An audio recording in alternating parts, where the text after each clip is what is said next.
Lep pozdrav izpred rojstne hiše, kjer se je rodil Luka Modrić.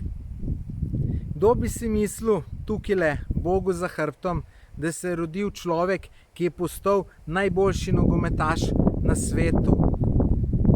Ta hiša je tukaj pod Velebitom, čist na samem. Obrovac je dol nekih 10 km stran, tole je pa čist na samem hiša, simpel, mejhna, tako da vsaka čast, da človek od tukaj pride do najboljšega nogometaša na svetu. Prepričan sem, da tudi tale kamne, ki ga je posod okoli, kakor hočete, tudi ima zaslugo, da je Luka Modrić postal najboljši nogometaš na svetu, ker po mojem ga je ravno ta kamne utrdilo, da je pač tak, ki je. Drugače pa, če vas zanima, kako pride do tega kraja, dol je Obrovac, iz Obrovca greste, je tam neko križišče, greste proti Svetem Roku, oziroma najlažje bo, če v navigacijo vpišete Tulove grede in vas ta pot pele nekam gor še v hribu so te Tulove grede. Jaz imam namen iti pogledat, ker tukaj so mi lepi kraji.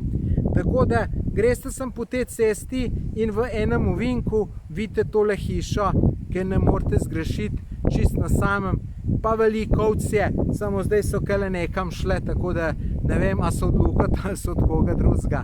Tako da drugačno te kraje se ne splača obiskati samo zaradi te Luka Modrićove hiše, ampak tudi zato, ker tukaj je veliko lepih stvari.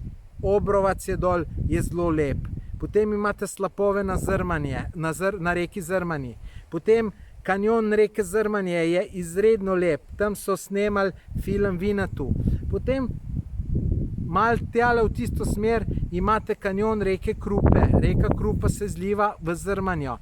Tudi čudovita zadeva, nešteto slapov, neukarjena narava, skoraj nobenih turistov, tako da tukaj je cel kup lepih stvari, tako da zelo priporočam za ogled.